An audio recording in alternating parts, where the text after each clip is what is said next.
There is a particular kind of document that no one should ever find by accident. Not a secret, exactly. Not a lie, just an email thread.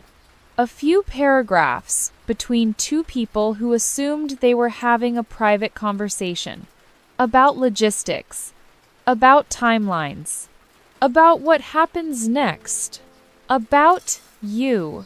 Dorothy found hers on a Tuesday evening in January. She was sorting her inbox. Nina had forwarded something, a restaurant recommendation she'd been meaning to send, and had accidentally included the full thread. The last message Nina had sent to her husband Warren 2 weeks earlier. I looked it up. The timeline for getting Mom situated before spring is doable if we act now. The market is good. Dennis says the house would move fast. I think she'd be relieved once she adjusts. Dennis, a real estate agent, already contacted. Getting Mom situated. Before spring. Dorothy read the email. Then she read it again. Then she closed her laptop, put on her coat, and went outside to fill the bird feeders. It was 9:47 p.m. and 22 degrees. She filled all 14. This is her story. I want to tell it precisely, because the details matter more than the drama. The drama is easy to tell. The details are where the truth lives. Dorothy is 69 years old. She was a librarian for 34 years, head of reference at a branch in a mid-sized New England city that she has lived in since she was 20. She retired 4 years ago, 3 weeks after Gerald's funeral. Gerald was her husband of 41 years. He died of a sudden cardiac event on a Tuesday morning in March. He had been making breakfast. Dorothy found him in the kitchen. The eggs were still on the stove. She turned them off before she called 911 because she did not want to come home to a fire. I mention this not to be grim, but because it tells you something about Dorothy that she would not offer directly. She is a person who, even in the worst moments of her life, tends to the practical details first. This is sometimes a virtue.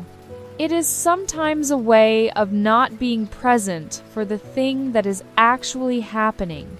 She has a library card in her wallet from 1978, the year she was hired, the year she signed her name on that small laminated rectangle and became officially a librarian. The signature is from a 2-year-old. She keeps it behind her current card. She does not talk about it. She takes it out sometimes, not often, in the way that people take out objects that are about who they were, before the years got complicated. Her house is a 1940s colonial that she and Gerald bought in 1987. They paid it off in 2009. The yard backs up to a thin strip of woods. She has 14 bird feeders arranged along the back fence, different designs, different seeds, for different species.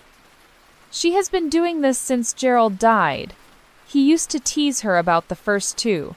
He did not live to see the 14th. Music shifts, a second note enters, unresolved against the first. Her daughter Nina is 41. Nina is a project manager at an architecture firm and is very good at managing projects. She calls Dorothy every Sunday at 7 p.m. She has done this without exception for 6 years. The calls average 22 minutes. Nina married Warren when she was 31. Warren is a financial analyst. He is, by most measures, a good man. He loves Nina in the organized, reliable way of a person who solves problems as a matter of professional habit. He has been solving problems for so long that he has developed some difficulty distinguishing between a problem that needs solving and a situation that simply needs to be accepted. Dorothy does not dislike Warren. She has never said anything unkind about him to Nina. She realized sitting outside in the January dark with 14 bird feeders full of seed, never said anything particularly honest about him either. She had kept the peace. She was very good at keeping the peace. It is possible that keeping the peace is exactly what led them here. Music. The unresolved interval holds. Nina had been, since Gerald's death, quietly worried about her mother. Dorothy knew this. She could see it in Nina's Sunday calls, in the way Nina's voice went slightly careful whenever Dorothy mentioned a doctor's appointment or a patch of ice on the front walk. She knew Nina had been assembling a picture of her mother's life from these small details and trying to calculate the risk in it. She had found this mildly irritating and mostly understandable.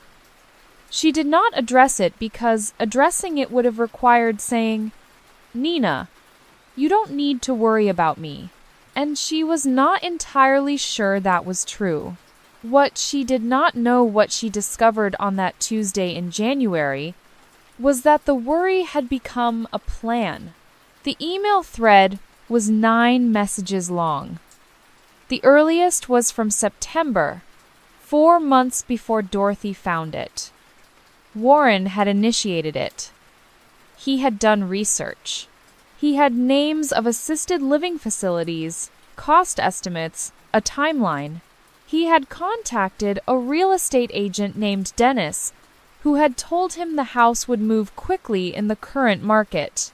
Nina's replies were shorter than Warren's.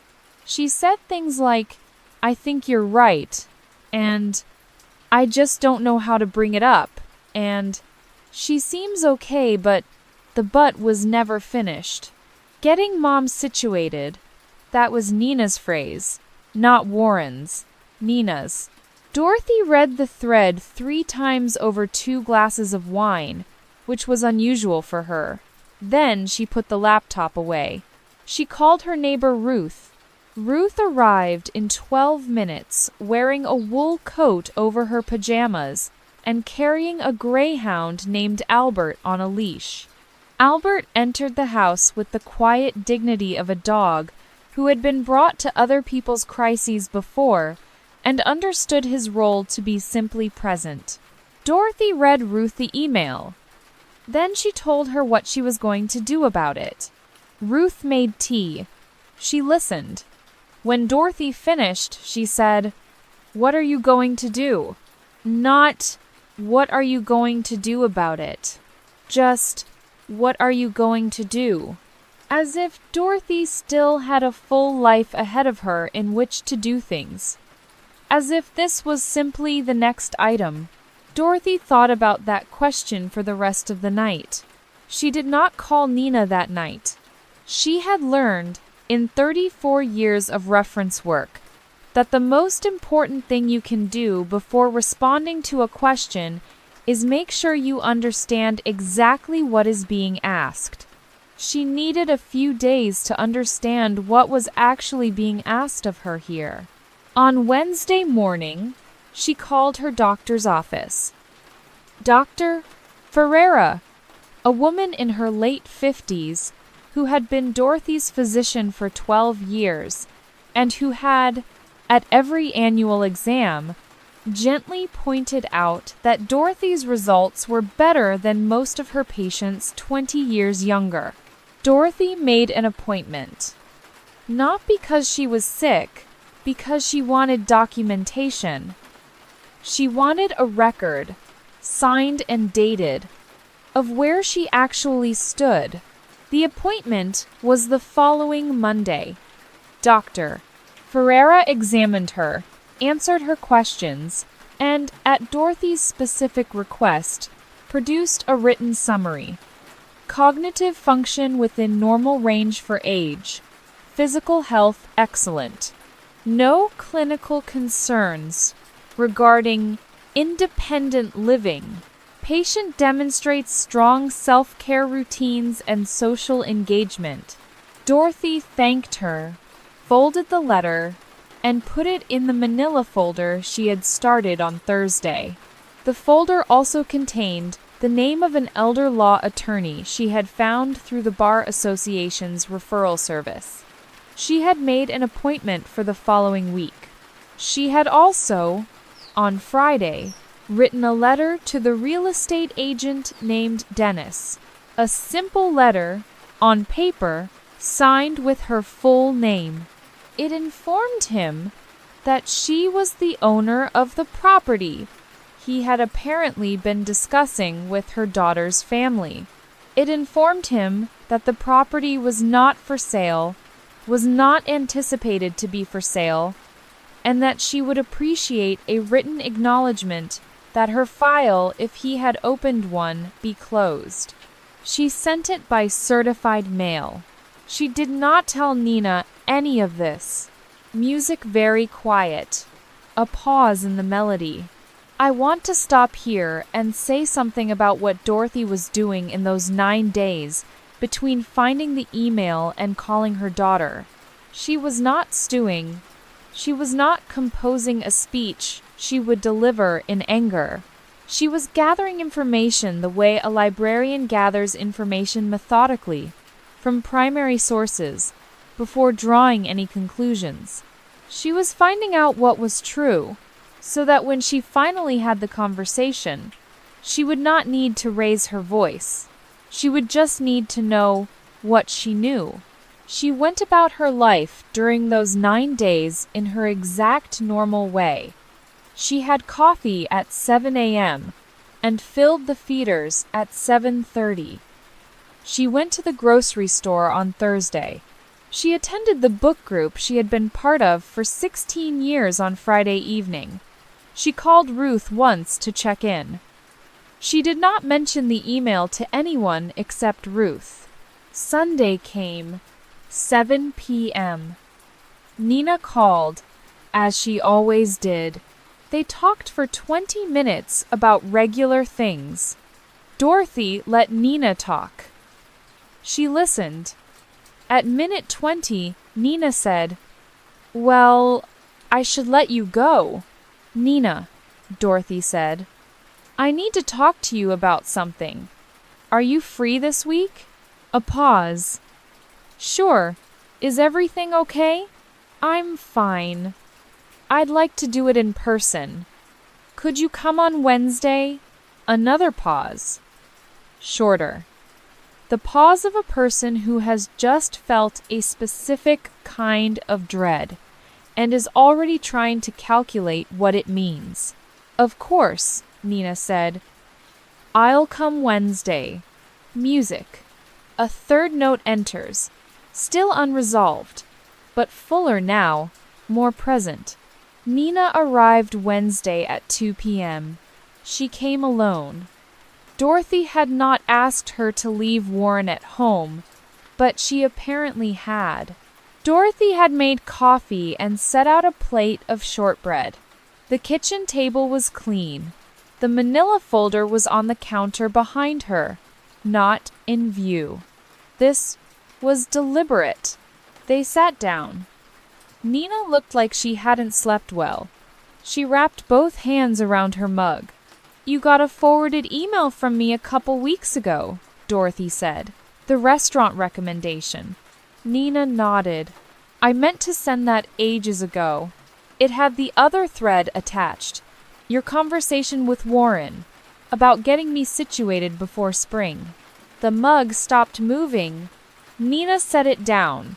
She did not look away. Dorothy noticed this, the fact that she didn't look away, and thought it was important. "Mom, I'm not angry," Dorothy said, which was mostly true. "I'm interested in having the conversation you've apparently been having without me." A long silence. The kind that is made of things that have been unsaid long enough to have accumulated weight. "I've been scared," Nina said finally. Her voice was smaller than usual. I lie awake sometimes, and I think about you alone in this house, and I think about what happens if something... She stopped. I should have talked to you. I know. Why didn't you? Because every time I try to talk about the future, you change the subject, or you say, you're fine, and you say it in a way that makes me feel like worrying about you is an insult. Dorothy sat with that. It was, she recognized, accurate, partially, in the specific way that accurate things sometimes are. You're right, she said. Nina looked up. I've made it difficult to worry about me. I did that on purpose. I didn't want to become someone's project. You're not a project, Mom. You're my mother. I know, but Warren already contacted a real estate agent. The air changed. Nina's face went through several things in a short time. She landed on something that looked like shame, and stayed there. I didn't know he'd gone that far, she said quietly. Did you ask him not to? Pause. No, she said. Hold. Music drops away entirely. Silence. That single word, that no, was, I think, the center of the whole story. Not because Nina was complicit in something wrong, but because it revealed something that was harder than wrong. She had been afraid, and instead of bringing the fear to her mother, she had handed it to Warren. And Warren, being Warren, had turned it into a spreadsheet and a timeline and a real estate agent named Dennis.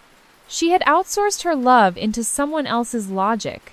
Dorothy recognized this because she had done a version of it herself. She had outsourced her vulnerability into competence.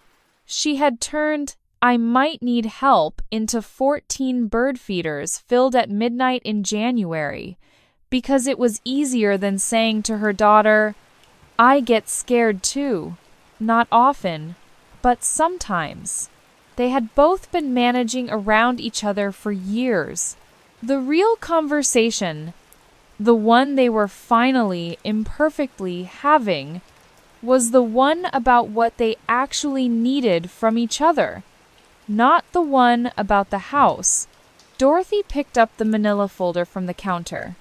She set it on the table between them without opening it. I have a letter from Dr. Ferreira in here, she said, dated 2 weeks ago. A formal assessment, cognitive function, physical health, independent living capacity. I am, by every clinical measure, doing fine. I also have a letter from an elder law attorney explaining my rights as a property owner and what would be required legally, not emotionally, legally, for anyone to act on my behalf without my consent. Nina looked at the folder. She did not reach for it. I also sent a certified letter to the real estate agent Warren contacted, letting him know the house is not for sale. Mom, I'm not telling you this to punish anyone. I'm telling you this so you understand that I have looked at the same facts Warren looked at and come to different conclusions. I am not a problem that is approaching. I am a person who is still entirely here. Nina was quiet for a long time. Albert would have been useful in this moment, a dog who simply exists and absorbs tension. But Albert was at Ruth's house. The kitchen was very still. What do you actually need, Mom? Nina said. Her voice was the smallest it had been. Not what you don't need. What do you actually need from me? Dorothy had not expected this question. She had been prepared for many questions. Not this one.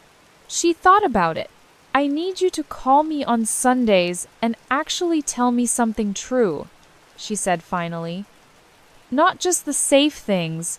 I need you to tell me when you're scared, and I will try to do the same. I need to not be protected from your worry. I need you to bring it to me so we can look at it together, instead of you giving it to Warren to turn into a solution." Nina's eyes were bright. She blinked it back. "And I need," Dorothy continued. And this part cost her something. She felt it cost her. The specific currency of admitting a need. "I need you to come more often, not to check on me, just to be here. There are days when this house is very quiet." "I know," Nina said. "You couldn't have known," Dorothy said. "I made sure of it." Long pause. Let it breathe. Do not fill it. They sat there for a while. The shortbread was untouched. The coffee had gone cold. At some point, Nina said, "I'm going to tell Warren to close whatever he has with that agent." "I already did, but yes, tell him.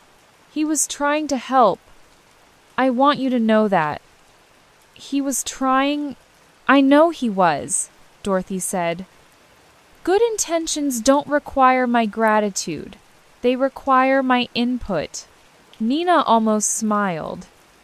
"Yes," she said. And just that. It was the first time Dorothy had heard Nina use the word as she herself used it, as a complete sentence, as an acknowledgement that something is true and the truth is enough. Music. All three notes finally resolve into a chord. Not triumphant, just settled. In the weeks that followed, Dorothy did two things she had been putting off. The first was updating her will and advance directives, not because anyone had forced her to, but because she recognized that having them current and explicit was, in fact, a form of autonomy. If you have said clearly what you want, in writing, witnessed, and legal, no one has to guess. No one has to plan around the uncertainty. It was not morbid. It was administrative. She treated it the way she had always treated the important things, as something to be done precisely, so it wouldn't have to be done again. The second was harder. She called Nina on a Tuesday, not Sunday, a Tuesday, which was irregular, and which Nina answered on the first ring with a slightly alarmed voice. "I'm fine," Dorothy said. "I just wanted to tell you something that I should have said before. The house scares me a little sometimes. Not the stairs, not the winters, just the size of it, without your father. There are evenings when it is very large, and I am very small in it." Nina was quiet. "I'm not saying I want to leave," Dorothy continued. "I'm saying that's real, and I didn't want to keep it from you." "Thank you for telling me," Nina said. Her voice had dropped register. The honest register. "You're welcome," Dorothy said. There was a pause. "I'll come this weekend," Nina said. "Just to be there, if that's okay." "That's more than okay," Dorothy said. "Come Saturday. I'll make soup." Warren called Dorothy on a Thursday evening, 3 weeks after Nina's visit. He was, she could tell, embarrassed, not contrite. She didn't think he was quite capable of contrite, or at least not in this context, but embarrassed. He used the word proactive 3 times in 4 minutes, which she had come to understand was what he said when he meant, "I thought I was being sensible, and I now understand I wasn't." She let him finish. Then she said, "I appreciate that you love Nina, and that this came from that. I also need you to understand that I am the person most qualified to assess my own situation. If that ever changes clinically, documentably, I will be the first to tell you. Until then, I'd like to be consulted before I'm planned for." "Of course," he said. He sounded relieved, which surprised her. Perhaps he had not entirely wanted to be the one managing this. Perhaps Nina had been right to say he was trying to help, and the trying had gotten away from him. She is willing to consider that. Here is where I want to be honest with you about something.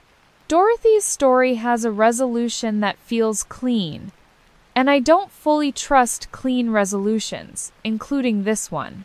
Nina is coming every other weekend now. They have dinner. They talk about things they haven't talked about before. Dorothy has told her 2 more things. She was keeping small things, true things, the kind you don't say, not because they're shameful, but because you got out of the habit of saying them. This is good. This is genuinely good. But Nina is still married to Warren. Warren is still someone who sees problems and builds timelines. Dorothy is still 69 and will be 70 and will be 75. The stairs will still be real. The winters will still be real. The conversation they had in January is not the last conversation. It is the first one in a different register. What I want to say about Dorothy is something she might resist, because she resists things that sound like praise, and especially things that sound like lessons. But I'll say it anyway. She went to her doctor before she needed to. She contacted a lawyer before anyone had done anything legally actionable. She sent a certified letter to a real estate agent who had been contacted by her daughter's husband about a house that was entirely hers. She did all of this not from anger, but from the same methodical care she had brought to 34 years of reference work. She found out what was true. She put it in a folder. She had the conversation she needed to have, from a position of information rather than reaction. She turned 69 years of being a capable person into the most useful documentation she had ever assembled. I find that remarkable. I also find it a little sad, because the fact that she needed to do it, the fact that she needed a signed letter from a physician, and a certified letter to a real estate agent, and an elder law attorney to protect herself from a plan her own daughter had allowed, to develop that is a kind of loneliness. A very specific kind. The loneliness of a person who has to prove competence to the people who are supposed to already know it. I think about what would have had to be different for none of that to be necessary. And I think the answer is Nina would have had to bring her fear to her mother instead of to Warren. And Dorothy would have had to leave room for Nina to do that, instead of signaling so clearly that she was fine, always fine, never needing, never uncertain. They both had a part in it. The folder in the manila envelope is sitting in Dorothy's filing cabinet now, behind the tab marked H for house. She showed it to Nina when she came the first weekend. Not as evidence, just to show her. "This is what I did," she said, "when I didn't know what else to do." Nina held the doctor's letter for a long time. She didn't say anything.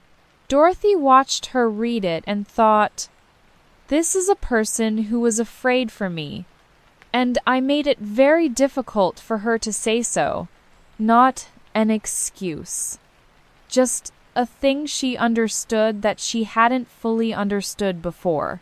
I don't have a neat conclusion about who was right. I think Dorothy was right to defend herself. I think Nina was wrong to let the plan develop without her mother's knowledge. I think Warren was wrong to move without consent. And I think Dorothy spent a long time being so fully self-contained that she made it hard for the people who loved her to love her out loud. All of those things are true at the same time. What changed, in the end, was not the house. The house was never at risk in any way that Dorothy couldn't address. What changed was the conversation. And conversations, once they become honest, are hard to make dishonest again. It's early April now. The feeders are busy. Dorothy went out this morning at 7:30, as she always does, and refilled the thistle socks and the suet cages and the platform feeder where the mourning doves arrive in pairs, reliably, every day, as if they have made a commitment to this particular patch of yard and intend to honor it. She counted 5 goldfinches. When she came back inside, Nina was at the kitchen table. She had come Friday evening and was staying through Sunday. She was reading something on her phone and had made herself coffee without asking where the mugs were, which meant she knew where the mugs were, which meant she had been coming often enough to know. This, Dorothy thought, is what she had wanted to say but hadn't known how to say. Come often enough that you know where the mugs are. Come often enough that you don't have to ask. Goldfinches? Nina asked, without looking up. 5. That's good.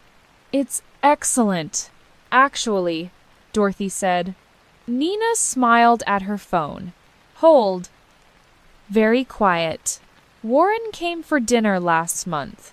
The 3 of them ate soup at the kitchen table and talked about various things a renovation Nina's firm was working on, a book Dorothy had been reading, a problem Warren had been working through, that he was apparently allowed to talk about in general terms. It was not warm, exactly, but it was civil in the specific way that civility becomes when it has been agreed upon by both parties, with full understanding of why it's necessary. That is a kind of respect. Dorothy does not expect more than that from Warren. She thinks what she has is correct for what they are to each other. The manila folder is still in the filing cabinet. Dorothy has thought about throwing it away. She hasn't. Not because she thinks she'll need it, she believes she won't. Not in the same way. But because it represents something she wants to remember about herself. That when she was faced with a plan made around her without her consent, she did not panic and she did not rage. She gathered her facts. She made her calls. She had the conversation. She was 69 years old, and she handled it the way she had always handled the important things, precisely, from primary sources, without raising her voice. Pause. Long. Let it settle. Before Nina came for her first weekend visit, Dorothy went to her wallet and took out the old library card. The 1978 one.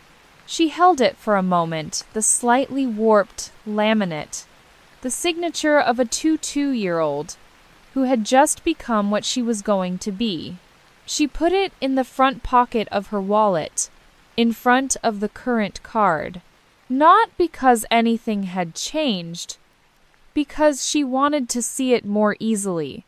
The music reaches its resolution, quietly, without fanfare. There is a question I'd like to leave you with. Not about real estate or legal documents or the logistics of getting older. Something smaller than that. Is there someone who loves you who has been assembling a picture of your life from what you let them see, and is the picture accurate? Or have you been curating it, managing it, presenting the fine version because you decided, somewhere along the way, that the real version was too much to ask anyone to hold? Dorothy spent 6 years being very well. She was also, on certain evenings, in a very large and quiet house. Both things were true. She had only been saying one of them. The conversation changed when she said both. I keep thinking about that.